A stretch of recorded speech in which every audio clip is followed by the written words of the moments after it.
Welcome to the Oral History Podcast, which features stories from the oral history website voicesofoklahoma.com, where Oklahomans have given generously of their time to tell their life story for present-day listeners and for the generations to come. Our entire collection is available at voicesofoklahoma.com. By subscribing to our podcast, you will be notified of new Oklahoma oral history podcasts. So now listen to another interesting storyteller from voicesofoklahoma.com. Hard work, intuition, and the nerve to take a chance describes T. Boone Pickens. A household name to the nation, Pickens is first in Oklahoma.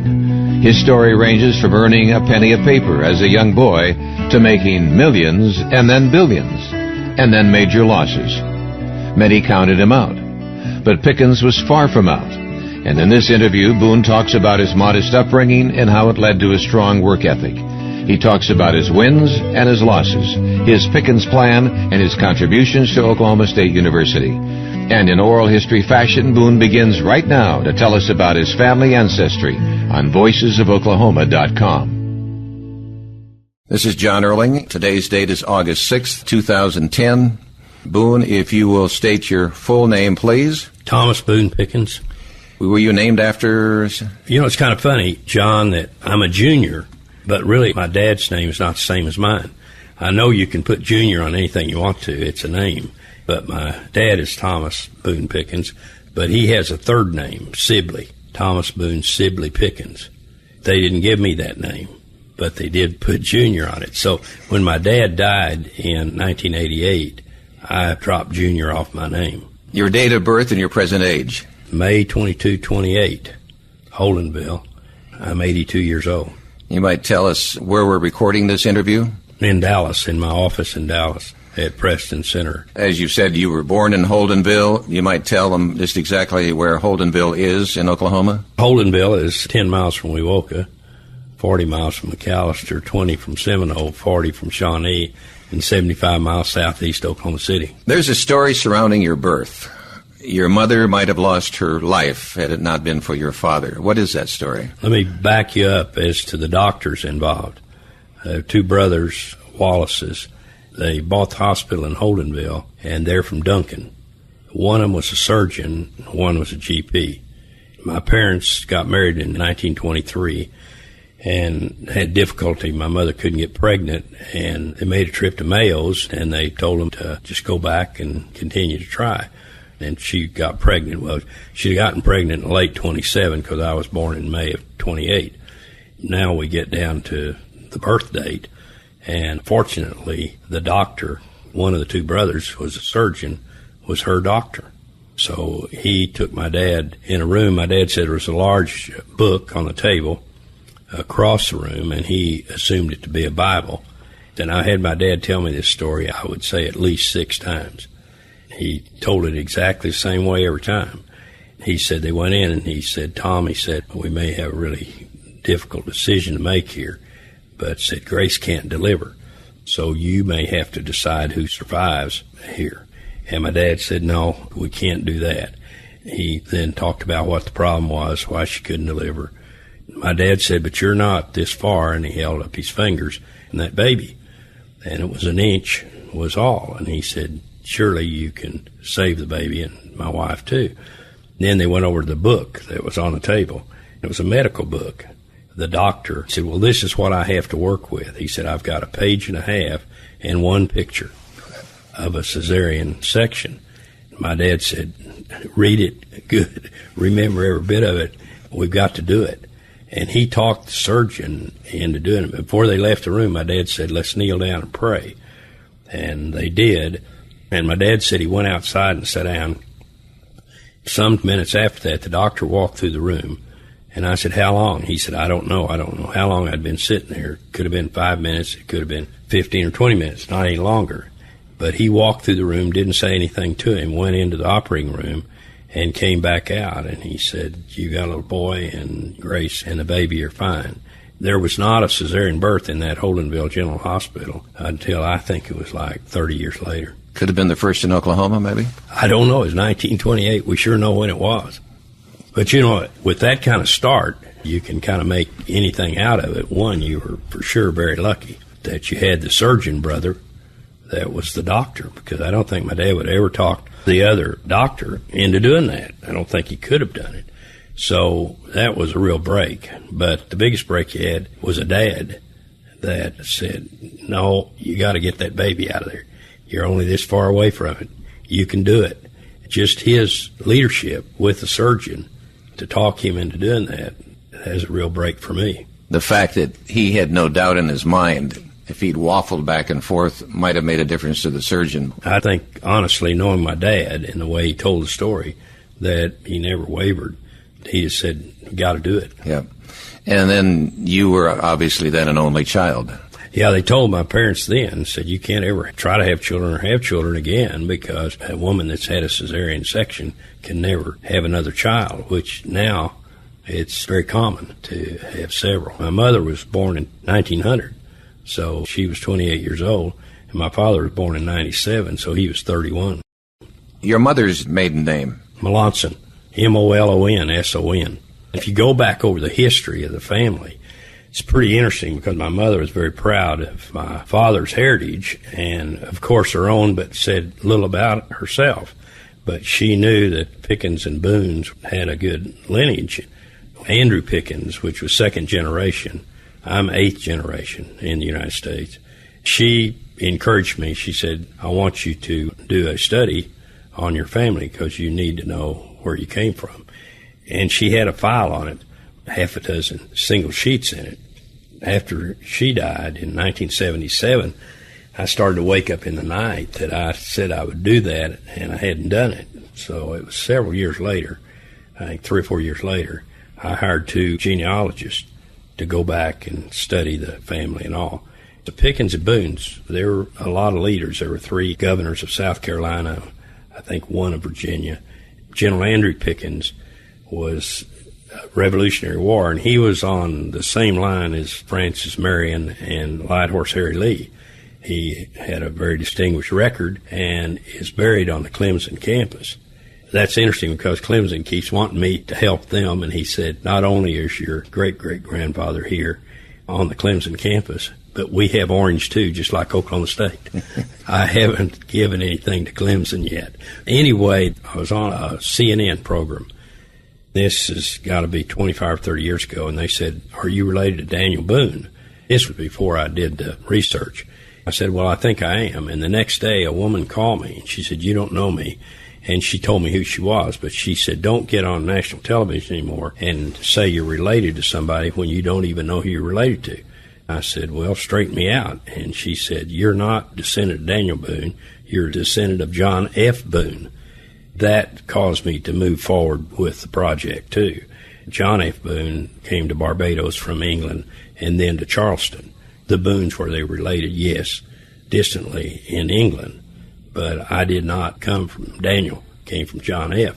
So that aroused my curiosity and attention to maybe, you better watch out what you're saying because people are watching what you say, which is good. Yeah. I mean, it means they're listening to you. John F., was he of note? He was, and they have the Boone Plantation out of Charleston, which is a destination point where people go and see the plantation back at that period. So, yes, he was of note, too. Then the Pickens, I made a comment down at Augusta one time. They said, you've got a very interesting name in the South, the Pickens and Boones. And I said, well, the Pickens also were married to the Calhouns.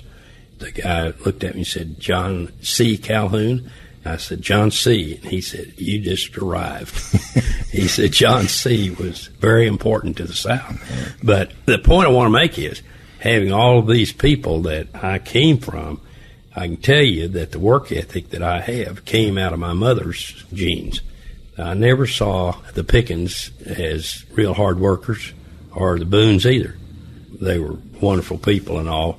But when you look at the Molonsons, those people, they were hard workers. I have those genes, and I, too, am a hard worker. I love to work. I enjoy doing it. Your mother, Grace, she grew up where? She was born in Arkansas, and when she was a year old, they moved to Holdenville.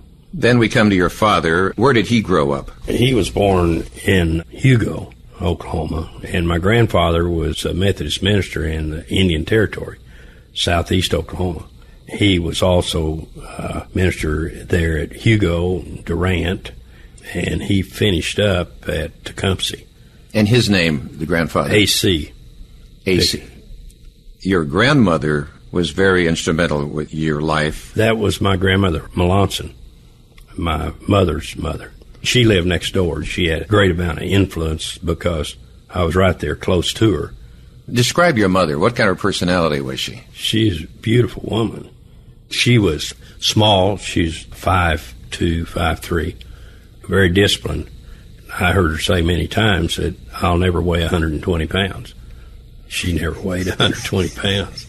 She got close, but when she did, she was so disciplined that she cut it back. She loved apple pie.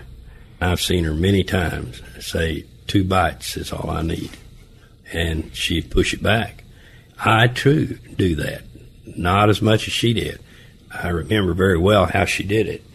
I'm a little overweight right now. I weigh 179 pounds.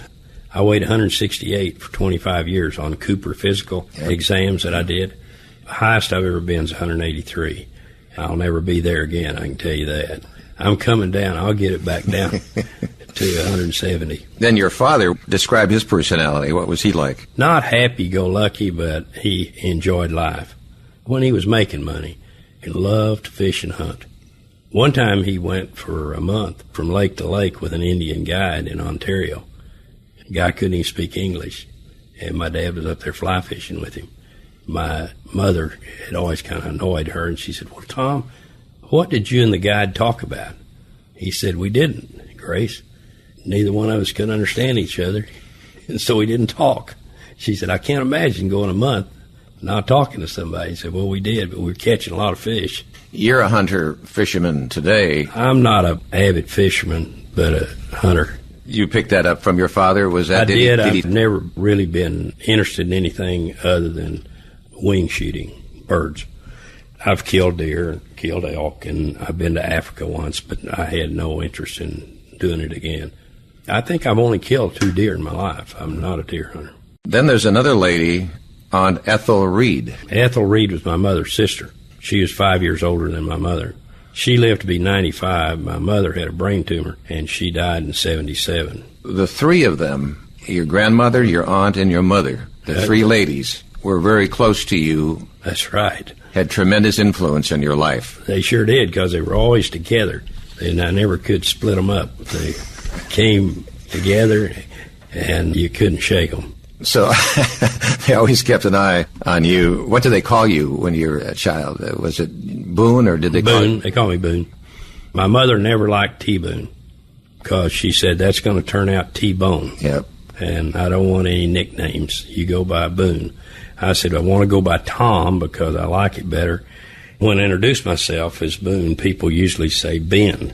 She said, well, when they do, you straighten them out, and if you have to, spell your name for them. But said, you need to tell them who you are. And she said, there are a lot of Toms. There are a lot of Georges and a lot of Charlies, not many Boones.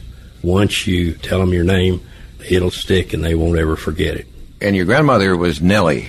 Yes. What kind of person was she? She had a great sense of humor, but your first look at my grandmother, that she is pretty serious. My dad, I've never seen him show respect for a woman like he did his mother-in-law. When he went over to her house, he took his hat off and went in. He left his cigar on the porch banister and never went in there and smoked. He smoked at home. He was respectful of my mother, too, but my grandmother, I caught on to that at some point, and I thought, there's more than respect here. He's afraid of her. And I really think that he was afraid. He never called her mother. He never called her Nellie. It was always Ms. Melanson. Was your father tall? Or No. My dad was 5'8", my mother was 5'3", and I'm 5'9.5", so I got pretty lucky there. On handling your money, there's a story about you'd go to town with 50 cents, and she would ask you... My grandmother. Yeah. What are you doing? Where are you going with this money? Well, the way it was, she had a big garden, and if you remember, being born in 28, you were into the Depression. but it was never at our table discussed. I mean, I don't remember it being discussed. Hard times and people were struggling and all, but I don't remember the word depression. It could have been said, I just don't remember. But I very well remember that my mother and dad both worked.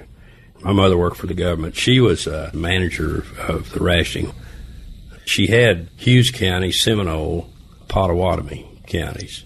So she had a lot to do. And that was during the war years, That was during the war now. So you're now up to 40. Go back to Depression and also the Dust Bowl, because that was going on at the same time.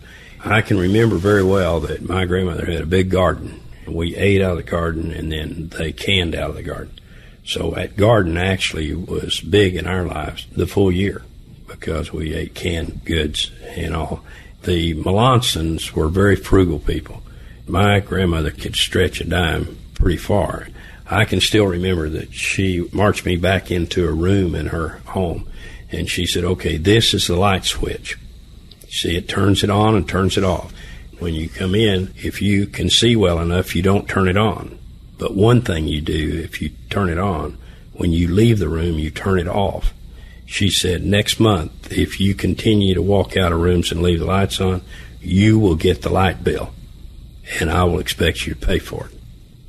That made an impression on me. Think it affects you today? It sure does. Listen, I don't leave this office at night without turning my lights off, and if I'm in a conference room and I'm going to leave from there, I walk back around here and cut off my lights before I leave. But didn't you say you were going to town with 50 cents and she'd ask you? Yeah, I'd run down the driveway. The driveway was between our homes. You know, it had gravel on it. She had worked her garden. Daylight, she was towing in a garden and everything. It was an immaculate garden, and it was a big garden. Now she was through, and I'm going to town, and it's like 9 o'clock Saturday morning because I want to get there early enough to get a haircut and then go to the movie and get a bag of popcorn. So I'm going down the driveway running to meet a couple of guys down on the corner. I stopped. She had taken her bonnet off and put it in the swing, and she was swinging to get some breeze there. Hot, really hot. And I would come to an abrupt stop, slide on the gravel, and say good morning. And she said, now, Sonny, where are you headed? I said, I'm going to town. She said, and what are you going to do? I said, well, I'm going to get a haircut. She said, well, then you have money with you. I said, yes, I have 50 cents. She said, now tell me how you're going to spend that. And I said, well, a haircut's 25 cents. And then I'm going to go to the movie, and I'm going to spend a dime for the movie, and then popcorn's a nickel, and I'm going to buy a bag of popcorn. She said, now, Sonny, you have money left over at that point, and I want to tell you, a fool and his money are soon parted. Don't be a fool. Come home with your money. And so the next week, the very next week, the same routine. I would go down the driveway. How much money do you have? You know, and it was a constant. You were held responsible. You would account for what you had and what you were going to spend. I didn't realize at the time. I thought, she doesn't remember. Yeah, she remembers. Question is, do you remember? Is what it was. And she hammered away. Your Aunt Ethel was a teacher. And yes, she was my school teacher. She taught you. So, man, you could not get away from these women, could you? Could not get away from her. She and my mother, they're sisters. She had a son that was very unusual. He's very smart, and he's very focused. Played the cornet, sang in a choir, was not an athlete, and was a very good student. I was more into sports, tried to play a clarinet, was not any good. Tried to do piano, and it was worse. Bob and I we didn't have the same interest. At the same time, he was a great guy, and his father died. His father was 40 when he died, had a heart attack. So my father was kind of a surrogate father for Bob. So the family was tight. I mean, we were all there. We usually ate supper together at night, not dinner. Mid-30s, it was breakfast, dinner, supper. Dinner was at noon, but we ate out at garden at night, and my dad didn't like it when we didn't have meat. He said, we're doing well enough we can have meat. And my grandmother said, we will have, Tom, but not every night. So that meant you had to go out and buy beef or chicken and all. But then you, as a young boy, had jobs, various jobs as a young man. All of that was so routine, and never did you feel uncomfortable. But they would start to ask, what are you going to do? What job do you have for the summer? Are you going to work at the swimming pool? What are you going to do? And they'd make it clear. It was subtle, but you knew the pressure was on. You need to get this lined up now, not when summertime comes. You get these things done before summer. I always had a paper out. But Holdenville paper was just an evening paper and a Sunday paper. So you had 6 papers a week. You had plenty of time to do something else. Didn't you acquire other routes? You had one route, and then you made an acquisition. Holdenville newspaper was owned by Tom Phillips. His daughter was the same age I was. We were in school together. We were really good friends. Joy Elaine was her name. She was a very smart girl. So I started out at the newspaper as a substitute. You would go and learn the route. So if the regular delivery boy was sick or something, well, you could fill right in. You knew the route. I was a substitute for, I don't think it was very long, 2 or 3 months. And then as the route opened up, they moved up on size. The largest route was 150 papers, and the smallest one was 28. That was Broadway of America, if you can imagine, in Holdenville, Oklahoma, Broadway of America. It was one street, and it was 28 papers. But it had a clinic and some apartment houses on it, so you got rid of a lot of papers in 2 or 3 spots. So anyway, I was given the Broadway route as 28 papers. You made a penny a paper net a day. You could figure it out real easy. That's not the way they paid you, but the way it came out, you made a penny a paper. So I made 28 cents a day on that route. I got that route in 1940. I was 12 years old when I got a full route. But then I moved up, and I moved up in the same area. That route opened up next to me. So I said, instead of moving me over to that route, and there's not everybody in line, why don't you just give me that route? And that was 44 papers plus 28. So now I'm up to 70 papers. They said, okay, that makes sense. Then, lucky me, a route opened up on the other side of me, and I went back with the same story. And it's right in town. 2 blocks from the newspaper office, I throw my first paper. So I have the best route in town, with one exception. It was real hard to collect. It was harder for me to collect than the guys in Country Club Edition and out in East Holdenville. But it still was right there, and that route built up just by those opening up next to me. So I ended up with 156 papers. I had the biggest route on the Holdenville Daily News at the end, which had great advantages. You're first out, it's closest to the newspaper office, but because I was the largest, always they got those papers to the carrier first because he was the biggest. My cousin had the furthest to go. He delivered out in Country Club Edition, and he always walked. It'd take him an hour to get to where he threw his first paper. When he threw the first paper, I was already finished. I'd be home at night for supper, and he wouldn't come in sometime. It'd be 6 o'clock. We'd go ahead and eat. He wouldn't come in until 8 o'clock. It'd be pitch dark when he showed up. And you were making more money, too. Oh, I'm making 3 times as much as he was. And that came up several times, that all I was interested in was making money. He would say that, which I said, what are you interested in doing? Walking 2 hours before you throw a paper? Were you a money saver then? Oh, man, yeah. I drove my mother crazy. I saved money. We had a house. It was 1,170 square feet. The reason I know that is because my wife 4 years ago bought that house and moved it to the ranch from Holdenville out to the Mesa Vista Ranch in Roberts County. It's 330 miles. So we measured. We knew exactly how many square feet. That was the largest house I lived in until I was married, had 2 children. My wife was pregnant with the 3rd child. All my houses after that were smaller than the 1,170 square feet. But I hid the money in a closet. I had a crawl space underneath the house, and I put a rug over it. My mother knew it was there, but she never thought that that's where I was hiding the money.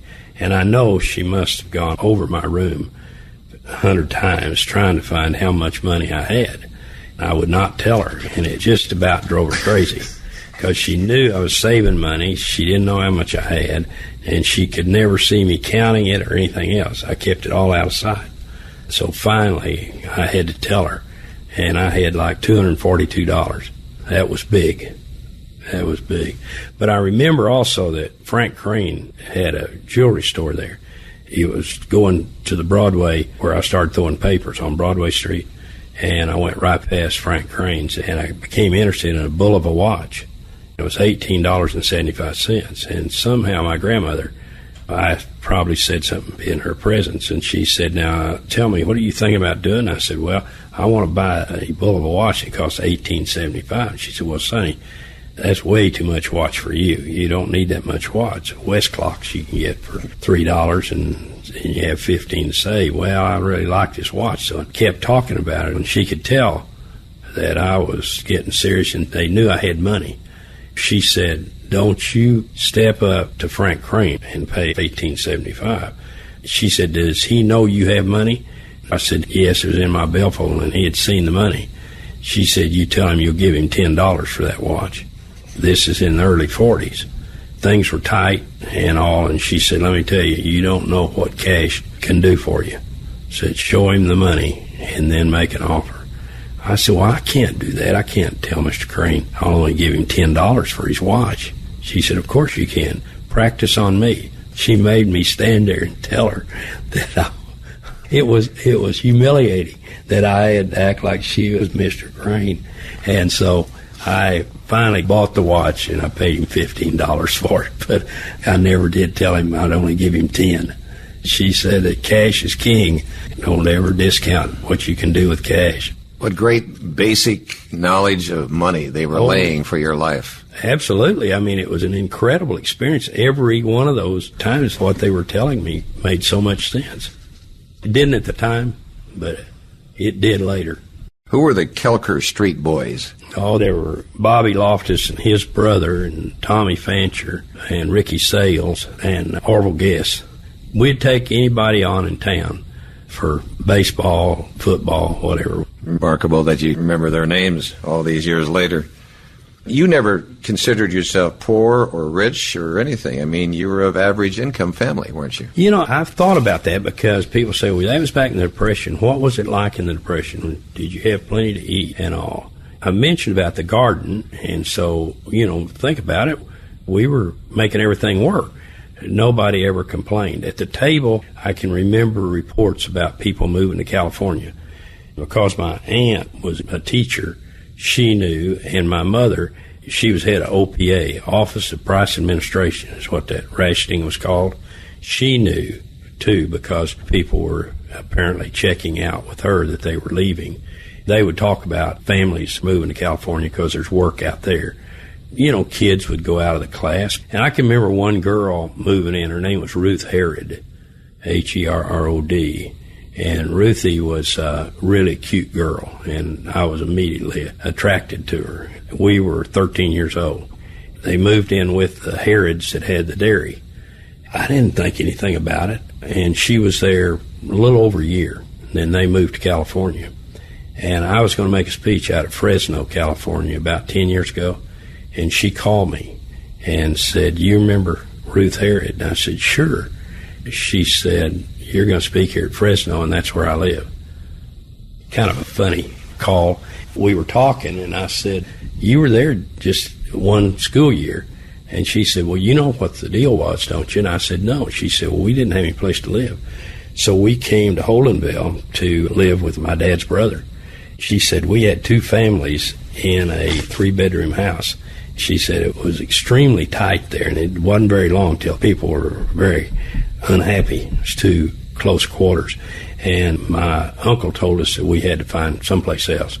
So my dad found a place in California, and they said it was all over the fact that we didn't have anything. It was just a short stay in Holdenville, and then we went to California. Those are the Dust Bowl days. But see, that was going on, and I must have been just protected because we had a very stable deal. Everybody had a job. My grandmother had a big garden, and she was contributing. She did the cooking. My aunt taught school. My mother worked for OPA. My dad had a job. So there was money there. I don't ever remember somebody saying, well, we can't do it. One thing I would like to add, that they gave. They always were generous. What do you mean generous? You didn't have a lot of money. No, but you can still give. We were pretty close to the Rock Island Railroad line, and guys would be on the train riding rails. I always called them bums. train stopped there. They would get off. They were hungry, and they'd come up the street. My grandmother would feed them, but they had to work till the food was ready. She says, it's going to take me a few minutes. Now, you can rake that out there, or you can hold that there, or you can carry the laundry out to the line or something. She said, I don't want them just standing around. And then she finally figured out that her house was marked some way because she fed them. Somebody had put a mark somewhere. That was discussed. I can remember that. I remember that my dad said, Miss Melanson, do you want your house marked so these bums come from the railroad? She said they're hungry. She'd feed them. Yeah. She had a red cross, just a red cross on a card. You may remember them. They'd put them in your front window. It didn't say Red Cross on it. It just had a red cross on there. And I remember asking her one time, I said, why are you the only person on the block that has that red cross in the window? She said, I'm the only one that gave. That's great. The first school you attended, elementary, what was it? It's interesting because I saw a picture of it last week. I didn't even know the picture existed. Was going through a box of things and came across it, and here it said 4th grade. Somebody said, can you pick yourself out of there? I said, no, because I'm not in the picture. And they said, you're not in the picture? What do you mean? Did you go to school here? I said, yeah, it's Central Grade School. It's over on East Main. They said, well, it says 4th grade. Are you not in the 4th grade? I said, that's my mother's class. It was my mother's class, and there was a check above a child that's kind of in the middle of the picture. And see, she's short, and there's a check on top of her head. And we went back through, and they had all the names on the back, and they went across, and they said, that check on the other side is your mother. And I said they couldn't see her. She wasn't tall enough to get in the picture. And so it was just the top of her head. But it was interesting, though, when I saw that picture, Central Grade School, it was a 2-story building. It burned down. It's been a fabulous building to always have because it was really a spectacular school. And then it burned down. Teachers back then, and were you a good student? Were you interested in your student work? Oh, yeah. Ms. Mackey and Ms. Rushing and all of them, I remember them. I mean, they all had a part of my life. And somebody asked me over at Oklahoma State, they said, you know, you're so interested in the sports and everything else. I said, let me just take you back. I said, I can tell you what my first grade teacher was, Ms. Rushing. I said, I can tell you stories about Ms. Rushing. And I went to Christine Mackey, and then I went to Christine Province and Mary Leach, and all of them had a part, and I remember them very well as teachers. What was your first job in the oil business? I was a roughneck. 16 years old, working for Earl Evans. Did you pump gas at a gas station? Oh, I did. I didn't consider that to be a job in the oil field. Yeah, I worked for Ray Smith at Sinclair Station over on Hinckley Street in Holdenville. I could work there almost any time I wanted to because I was a good worker. So if he needed any help, if I was around, I'd go by there, and he'd say, yeah, park your bicycle, come on in here and help me out. I was a pretty good tire buster. I could fix flats pretty good.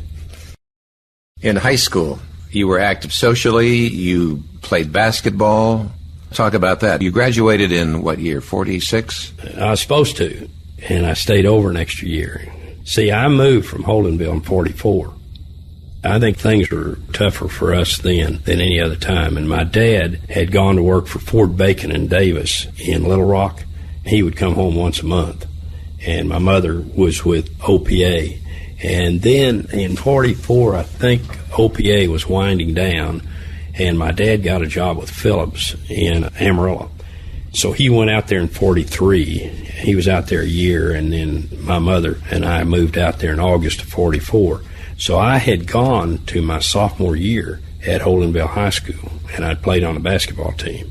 So when I moved to Amarillo, that was in a period where if you'd ever played in another high school, then when you came in, you had to sit out a year.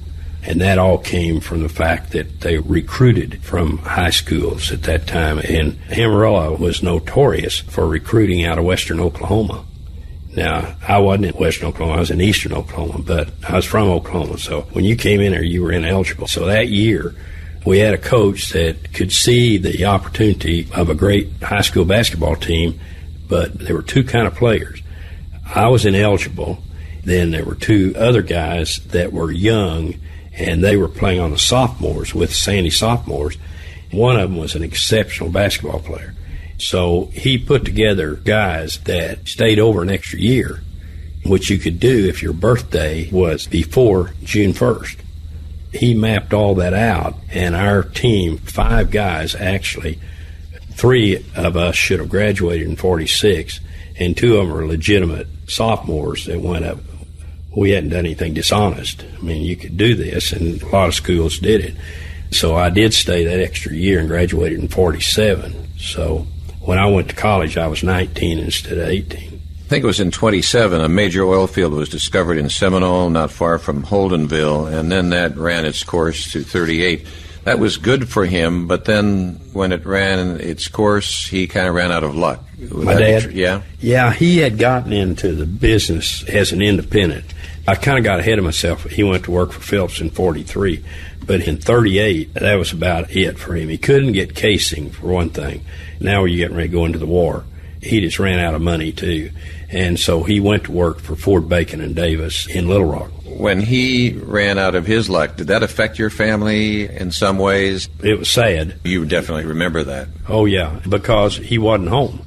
He would come home once a month. He'd be there 3 days and go back to Little Rock. So we come up to 1941, December 7th. Do you remember that day? Pearl Sure Harbor? do, very well. I was sick. And here was the biggest day for a paper boy that you can imagine, because they were getting the extra out. And I finally talked my mother into letting me go. I had a cold and a sore throat and everything else, but we were getting 25 cents a paper. So it was a fabulous opportunity to sell newspapers. They had cars, and you'd ride on the front of the car and go down the street, yell extra, and they'd run out and buy a paper. Well, you know, if you sold 20 papers, that was $5. That's a big deal. Then your dad went to work for Phillips Petroleum Company in Amarillo. Yes. And you played basketball in That was Amarillo High School. At Amarillo High School. Yeah, that was the team I went out there, and then I stayed over till 47 and played 2 years as a senior. We went to the state tournament in 46. We got beaten in the quarterfinals, and then we went in 47, got beaten in the finals. You played as a guard, did you? Yes. Then you got a scholarship out of high school to Texas A&M. Yes. How did that work out for you? All scholarships in were 1 year, so they had to re-up for the next year, and they told me they were not going to renew me for the second year. So then I transferred to Oklahoma A&M. That would have been in 1948. 48. Didn't you walk on there and played for Coach I had tried out with them in the summer of 47, so Mr. Iba knew me, but they didn't give me a scholarship then, so I contacted him. He said, Boone, if you want to come out, sure, walk on, we'd be more than happy to have you.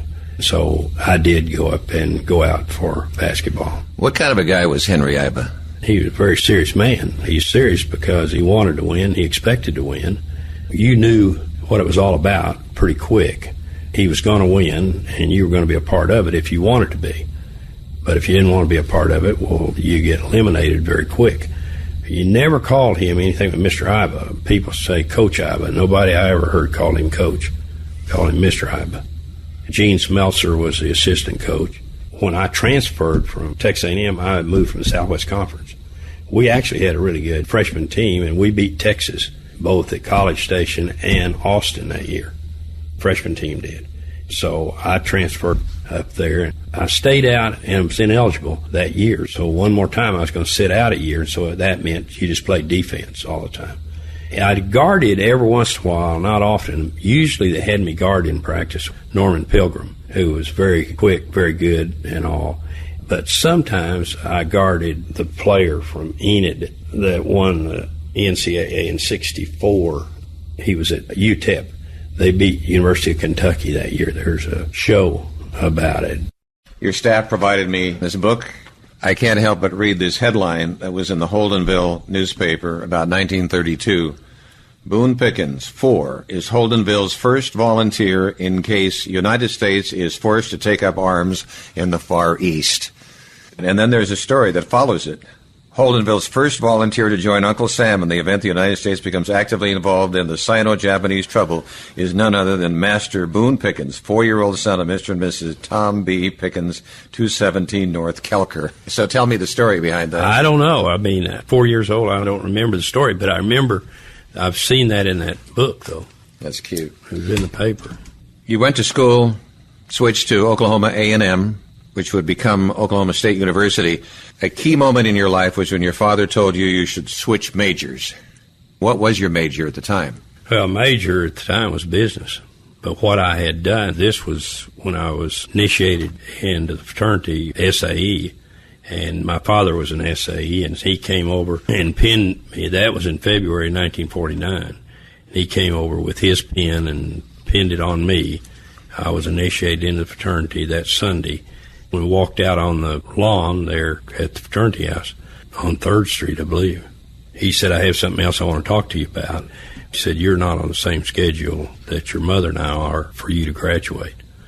He said, you went to Texas A&M and pre-veterinary medicine, that didn't work, and now you're here at Stillwater and you're in business. And he said, I'm not much on getting a business degree.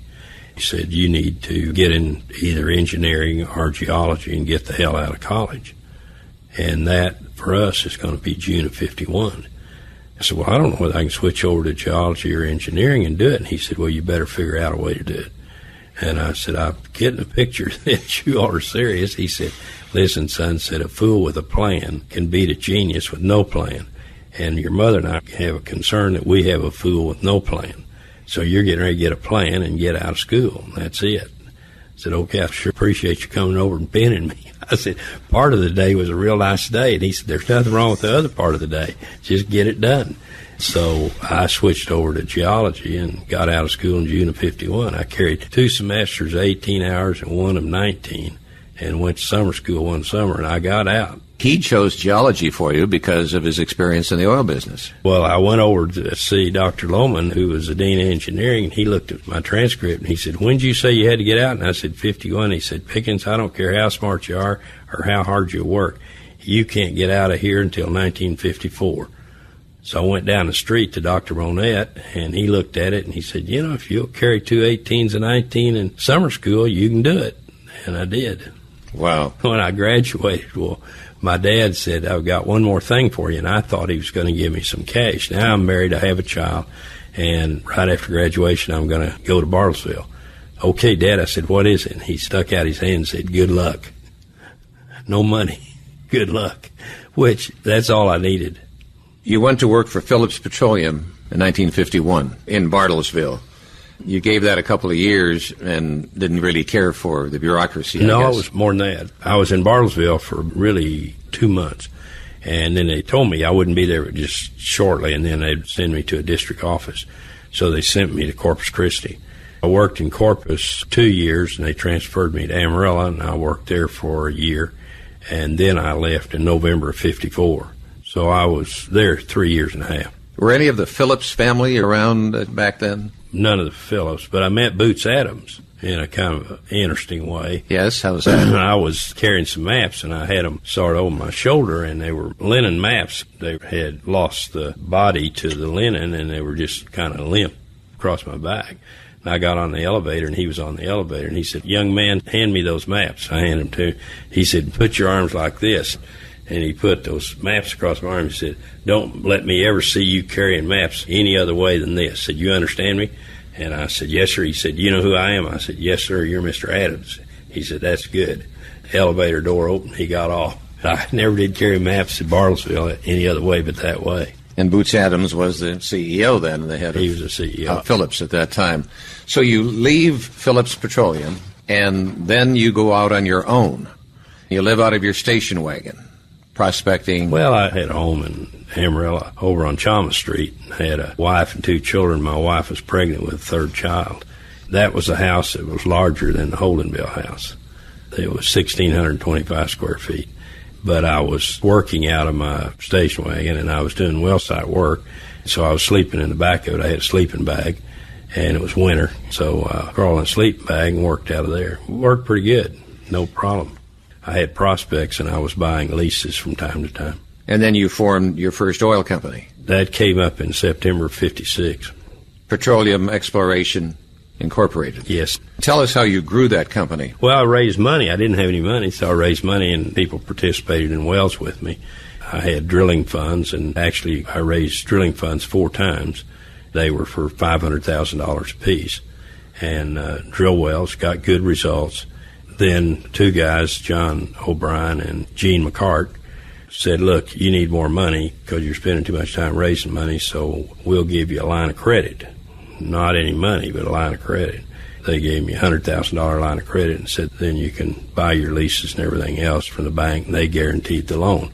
They got half the company, and I got half the company. It was a very good deal for both of us. And you were about how old at that time? Well, it was in September of 56, so I was 28 years old. A young man, you had to establish yourself, and you had a trust factor about you that made them want to invest in your company. They did, and it was a good investment, too. They made a lot of money out of it. So then comes along Mesa Petroleum in 1956. It was Petroleum Exploration Incorporated, and then we went public in 1964, and that's when Petroleum Exploration, we had a Canadian company called Altair Oil and Gas, and those were put together, and that became Mesa Petroleum. Mesa then becomes the largest independently owned oil and gas company in the United States. It did become large independent.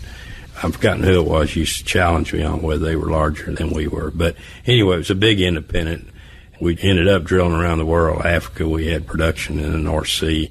We had 54 platforms in the Gulf of Mexico. It became a big company. You must have thought, could life get any better than this? Oh, I don't know. I thought it could get bigger and better. I was struggling with finding oil and gas cheap enough to continue to run a big exploration program, which had gotten up to $500 million a year, which was big at that time. Not so big now. Then I decided to go for acquisitions, and that was in the early 80s. And then the acquisition was Hugoton? Hugoton was the first one. That was in 1969. To acquire? We acquired Hugoton. It was 20 times our size.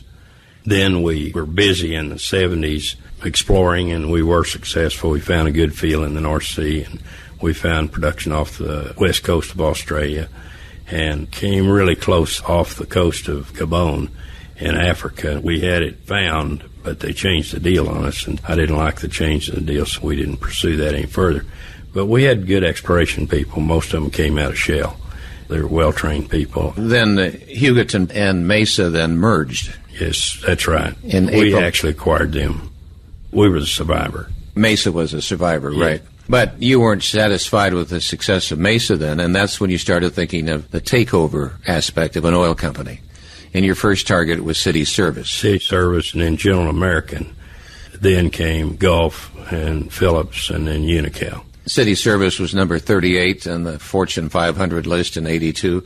When you went into this, did people laugh? Did they think, who in the world do you think you are? Or how do you think you can do this? All that. But they did look back on that Hugoton deal. They were 20 times our size. Actually, what happened to City Service, we were after them. They turned around, went after us, and then Gulf bought City Service. And then they had problems, City Service and Gulf did, and we got clear out. We were gone, and then they had lawsuits in the deal, and they weren't resolved for 20 years. City Service then ended up going to Occidental. But you were able to pocket some coins as a result of that. We made money out of all of this. $32 million. That was a lot of money then. Wasn't anything like the one coming up. Then you set your sights on Gulf and Phillips Petroleum, Unocal, and during this time you led successful acquisitions of Pioneer and the Mid-Continent assets of Tenneco. Back to Gulf a minute. Gulf hired detectives to dig up dirt on you. All of them did. Not just Gulf, but Phillips and Unocal, they all had detectives on me. Did you even see them sitting outside your house? Oh, it wasn't my house, but in Boston, my wife noticed that we had somebody in the lobby of the hotel that was real interested in me checking in. We went back down and went to dinner, and when we did, the same guy was there, and then we went to dinner at Lockover's in Boston, and when I went to the men's room, the guy was sitting at the bar. So I went out and I said, hey, look, I know you're interested in me, and I'm now getting interested in you. So I said, why don't you just come and join us for dinner? He said, I don't know what you're talking about. And I said, sure, you know what I'm talking about. I said, who do you work for? He said, I'm not going to tell you anything. And he walked out. So they changed. We didn't see him again. They got another guy. You were called many names. You were called a green mailer. What's a green mailer? Oh, it's where you run up the stock. You buy a lot of stock in the company, run up the price of stock in an offer, and then you sell out. I never did that. I had one guy on CNBC that called me a green mailer, and I got him on TV 5 years later, and I said, I've got you in front of a camera. I said, tell me where I ever green mailed anybody. And he said, you didn't. he said I was wrong about it. And I said, good, thank you. That clears that up. No, I never green-mailed anybody. They even called you a communist? That probably was Fred Hartley. He called me a son of a bitch, a communist, and whatever else was on his mind. A piranha? Hell yeah. Were you ever physically threatened? No, never was. How did you live with this controversy? How did it affect you? Did it depress you? Did it just fall off? One thing about it, I believe shareholders own the company, and managements are employees, and that's the way I always considered myself. Even though I was a founder of Mesa, I still was an employee. I was also a shareholder, so I was an owner too. But I never ran the company like it was my, personal fiefdom. I did a good job for shareholders. Even got in trouble over distributions to shareholders. It was a bad call on my part. In the late 80s and early 90s, we distributed $1.2 billion to the shareholders. That was okay, except the gas price went down, caught me with $1,200,000 worth of debt, and that was kind of the wind-up of my story, so we sold out. On the cover of Time magazine, titled The Takeover Game, corporate raider T. Boone Pickens. You were there, you were holding cards, oil derricks in the back of the cards, and you say the cover actually missed the point. Yeah, I was working in behalf of shareholders and of the companies that I caused to either sell out or be taken over in some way or another. Over $1 billion enhanced value of those companies I feel like I caused. So shareholders loved me. If I showed up, they were happy. It's managements that didn't like me. And managements had control of the PR angle to the whole thing. And the Business Roundtable raised money, about $10 million, to do everything they could to run my reputation. But it was okay. I mean, it was a hardball game. And I felt like we didn't win every contest, but we made money out of it. The biggest deal we made was a Gulf deal, and we made $500 million out of it. And then it was turnaround because Mesa then became the target of a takeover by David Batchelder. That's right. That was in 95. David is an OSU grad. We're fraternity brothers. And one of the biggest surprises of your life. It has to be the biggest surprise. That deal fell through. Yeah, we beat him. I never could figure out why David did it, and finally, I think what it came down to is it developed over a long period of time, but David, anytime I ever was in a contest with him, whether it was gin rummy or racquetball, he never won. Now, did he win some hands? Of course. Did he beat me on some games? Yes. But who won? I won, and I think that drove old David crazy. He just hated it because he really never did beat me. Wasn't that at a time by 96 the stock had dropped to 2 5/8 a share? Yes. And the question was, should we take Mesa into bankruptcy? That was discussed, but we didn't do it, of course. How do you avoid getting down on yourself? Well, you wanted to cut your throat when you did it because you distributed $1.2 billion to shareholders, and right at that point, your company had gone down in value tremendously. All you needed was $300 million to recapitalize the company. So if you hadn't made one of those last distributions to shareholders, you'd have had the money to recapitalize yourself. So, yeah, you hated the outcome. You didn't like it, but it's time you had to make a deal. You didn't like the deal, but you made it and moved on with your life. So then Mesa, though, is all right, and you left it after 40 years. Yeah, they merged Mesa with Parker Parsley. I stepped down in September of 96, which if you go back to when we started, not public, but we started in September of 56. So it was 40 years there. 6 months later, they merged Mesa into Parker Parsley, and I stayed on the board 6 months, got off, and was out of there. The company now is Pioneer Natural Resources. Worth noticing, you were involved in the creation of the United Shareholders Association from 86 to 93, and that was attempted to influence the governance of large companies.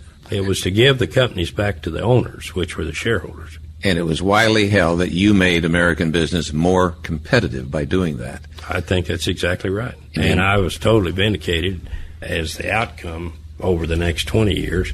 It was clear that I did have an influence on it, and it was a good influence. You must have walked in a number of boardrooms where CEOs in there just hated you and wouldn't talk to you. You might have walked into them and said, hello, and they would ignore you? Nobody ever ignored me, but there were guys, I'd see them at Augusta National at the Jamboree down there. I was a member, they were a member, and they weren't friendly with me. But, so what?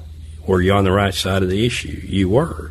You were on the right side of the issue. So if that's the case, well, Just keep driving until you hear glass breaking. Don't worry about it. Just keep checking your position, and as long as you're comfortable that what you're doing is the right thing, we'll just go ahead and keep doing it. You've had a certain sense, haven't you?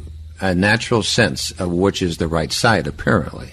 Is it a gut instinct? I had a guy one time say, I'll tell you one thing, I've never caught you on the wrong side of a question. You're always on the right side of the issue. I said, you really believe that? And he said, I do believe it. He said, I also believe that if you aren't on the right side of the issue and you understand it, you will change.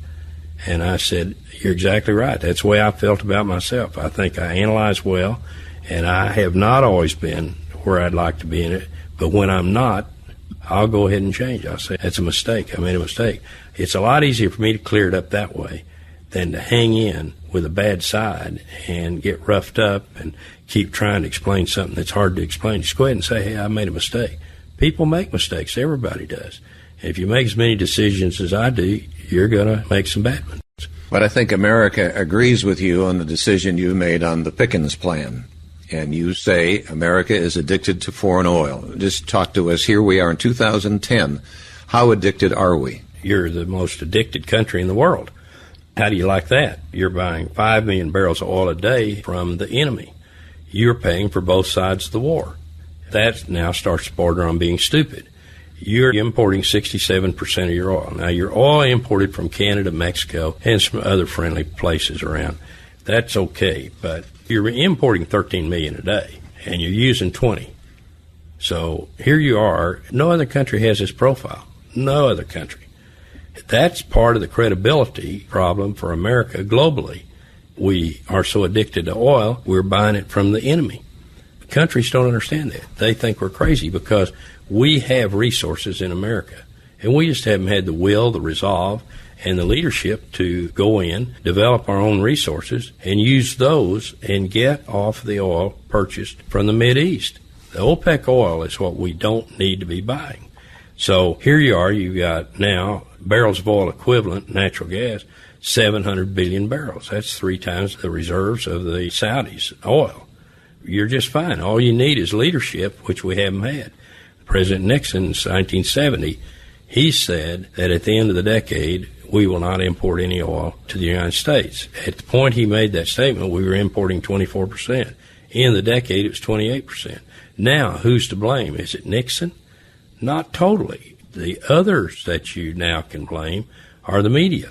Why didn't they hold him to it? Why didn't they say, look, you told us we would not be importing any oil. Now, you go from Nixon forward. If you had challenged Nixon at that point, you would put other candidates and then presidents of the United States on notice. You will be challenged on remarks that you make about energy.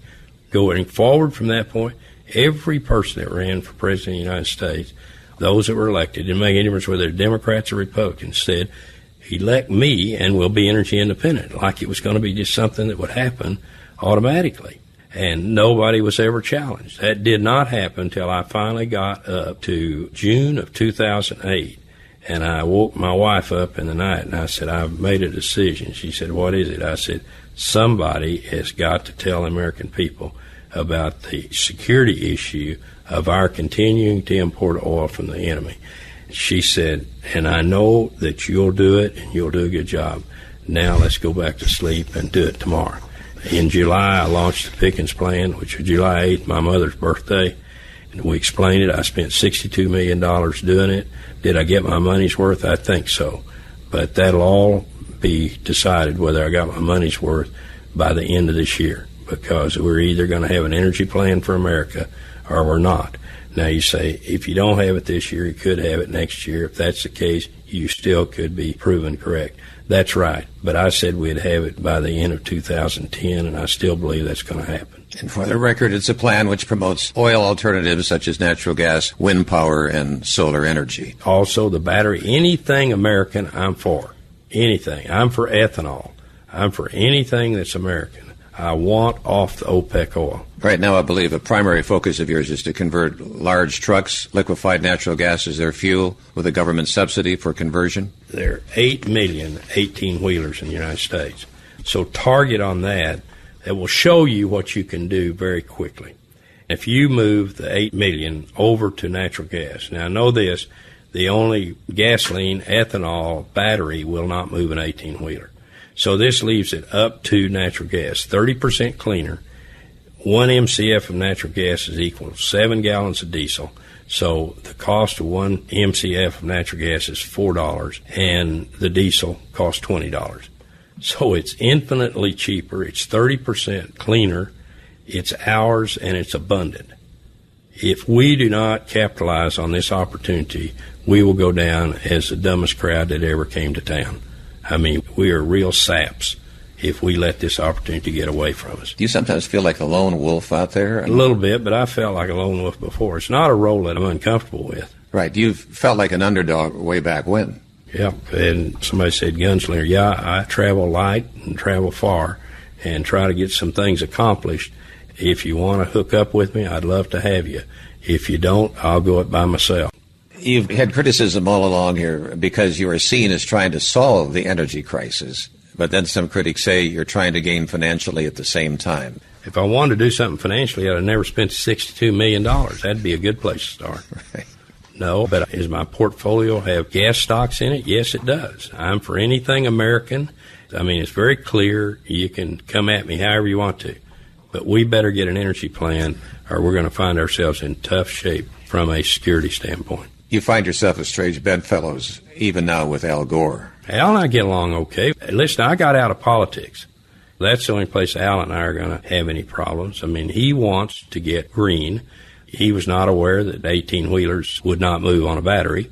When we talked about it and we had lunch, he said, look, I'll come out for 18-wheelers on natural gas if you'll go the battery light duty. I said, that's fine with me. Go the battery light duty. I'm listening. My program is very, very simple. And if the President of the United States will do what he said he would do, and that was when he accepted the nomination in the summer of 2008, he said in 10 years we will not import any oil from the Mideast. Okay, now let's have the plan. 2 years has passed, no plan. All right, now this is his plan, I think. He needs to give an executive order that says all federal vehicles in the future will be on domestic fuel. I don't care what it is, just so it's domestic. Second, so that he meets the 10-year target that he gave us. He says the American people in the next 8 years will decide to move to a domestic fuel for their own transportation fuel. So you'll pick a battery, you'll pick a hybrid, you'll pick ethanol, you'll pick natural gas, you'll pick something. Just pick domestic. Now, I can tell you I've had 38 town hall meetings, and I'm in touch with the grassroots of America. When I ask them, how would you feel if you were challenged to pick a domestic fuel and get off OPEC oil in the next 8 years? I can tell you it's 100%. They'll raise their hands and say, I can do that for America. And we're going to get it done. It's going to happen. You really see this president making that happen? If he doesn't, somebody else will, because we cannot continue like we are.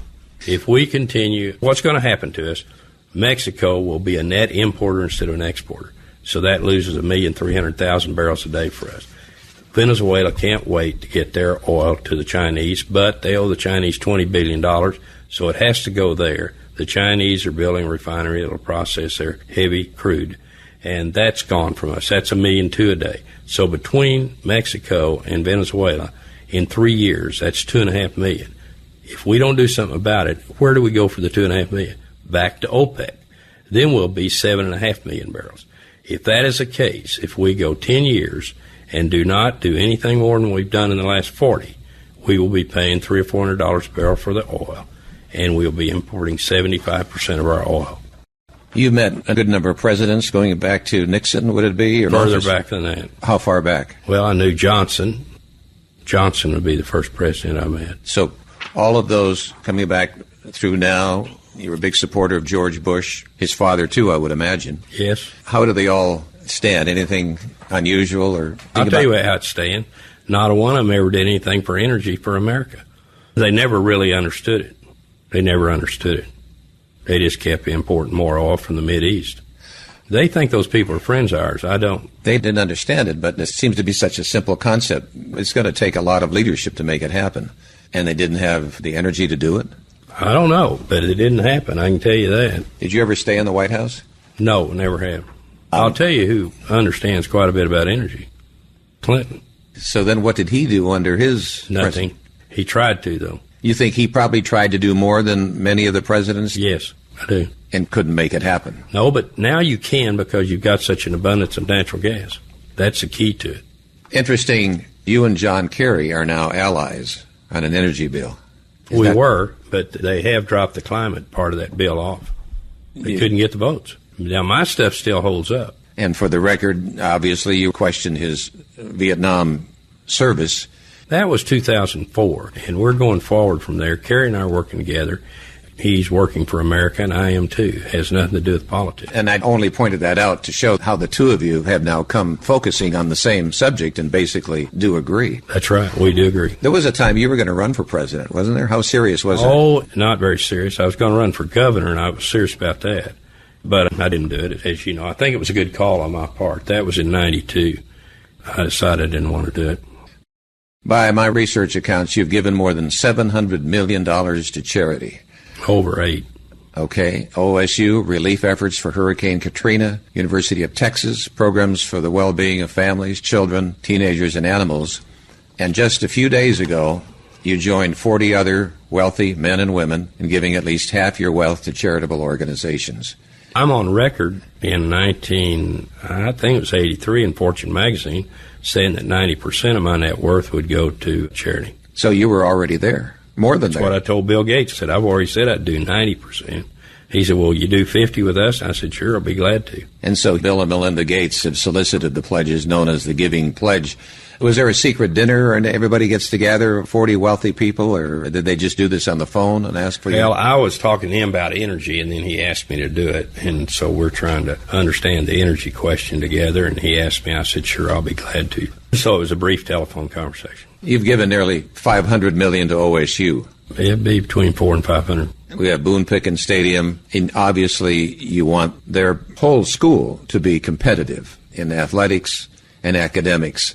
Are they coming there to that point now, say, in football? We've got a long way to go. In football, I don't think we're competitive to the level that I want to see us. That, if Boise State can elevate, Oklahoma State can too. I'm not happy with the fact that we haven't beaten Texas or Oklahoma in the last 5 years. The academics criticize you for giving so much to athletics. Oh, listen, they better be careful on that. I've helped the academic side there. I've generated probably with my funds, matching funds, everything else, over $300 million that's gone to the academic side, in particular to professorships and chairs for the faculty. No, I've got nice letters from the faculty on that. If somebody's complained about that recent, I'd be real surprised. At first they did, and I haven't heard anything recently. But isn't it interesting, though, particularly football, it does become kind of the selling point to the nation about your school. There's no question it does. NCAA football is huge in America. There's no question. If you win, you want to win honestly. Don't ever drift from the honest approach to winning. I made that real clear to them. I said, fellas, you start cheating, I said, I can tell you're going to lose your most enthusiastic supporter very, very fast. I said, it won't take a minute if I'm convinced you're cheating. They know that. Staff knows that. I get along well with Gundy and the rest of the coaches and everything, but they know I want to win. Miles Brand, who was head of NCAA, he told me one time, he said, if more big supporters would do what you do, tell the football coaches that if you cheat, you'll lose me. He said, I can tell you a lot of it clear up real quick. And there's nothing hazy about how I feel or what I say, and everybody, if they want to know, they can just ask me the question. Have you said I am or I'm not on the 5-year plan? You're at 82 now, and haven't you talked about that? 5 years is too long for me to have a plan. I've had a 5-year plan at Oklahoma State, and we're through the 5 years, so I want to see results. What known individuals from the past, presidents, oil people, or other fields that you admire? Ronald Reagan, number one. I mean, he was a real president. People said, did you have meetings with him? I've had some meetings with him. Did you influence him? No, I did not. I'm not kidding you. To me, he had two traits that I admired so much. One was that anybody that heard him speak said that's a sincere, honest man. And I may not agree with him, but he's approachable. And if I had 15 minutes with him, I think I could change his mind. He's a nice man, and he's very polite. Could you change his mind? No. Anytime I ever tried to change his mind, I got nowhere. But I'll tell you what, he was right enough that it's better than any president that I've ever voted for. You've contributed to the Ronald Reagan Library. I saw pictures on the wall with you with Nancy. She was very appreciative for what you did for them. I'm on the board of trustees there. Advice for young students in the energy world or any endeavor. They're listening to your story here. Do you have any advice for them? Young student? Yeah. Lucky you. Lucky you. And let me tell you, I'll trade with you tomorrow my ranch, my airplane, my bank account for your spot, wherever you are, whether it's Holdenville, Ada, Claremore, or any place else. I'll trade with you. We can't do it. We know that. But you have what I'd like to have is an opportunity to go forward, do all the things I've done. You can do bigger things than I've done. You just need to work hard, commit to it, enjoy doing it. Don't get stuck in a place where you're unhappy. Listen, every job I've ever had, I've enjoyed it. I've never lived any place I didn't like the place I lived. Just have the right attitude, move forward. What you have in front of you is much, much more than what I have. That says a lot. What are you most proud of as you look back? You know, I think that I've helped a lot of people.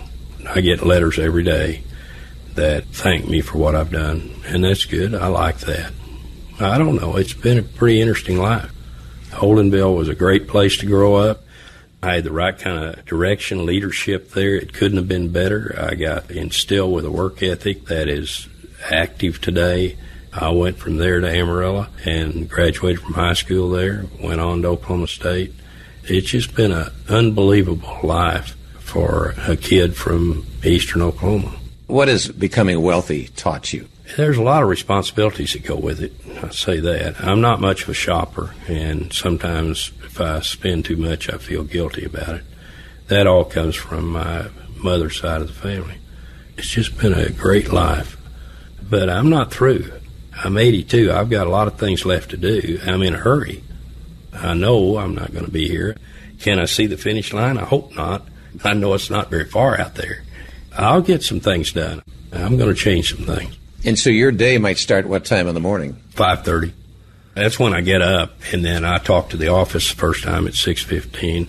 My trainer's there at 6:30, and we start to work 6:30, 6:45, and work for an hour. I'm in the office by 8 o'clock. And you'll go till? Doesn't make any difference because I like to work. Somebody said, God, aren't you tired? Yeah, sometimes I get tired. But what do you like to do more than anything else? Work. I like to make money. I like to give the money away. I want to be generous with it. I have been. I've got a lot more to do. I have exciting days. Every day's fun. Today the market was lousy, but...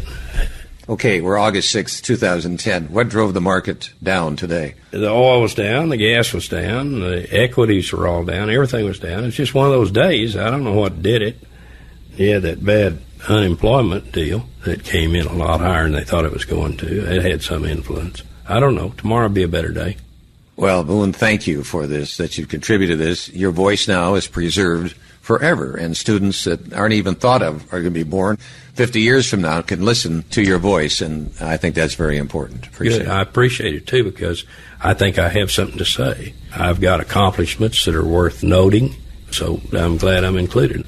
You know, this is Oklahoma, and I'm from Oklahoma. We should say you have your book. Well, the first book in 87 was Boone, and the second book was The First Billion was the hardest.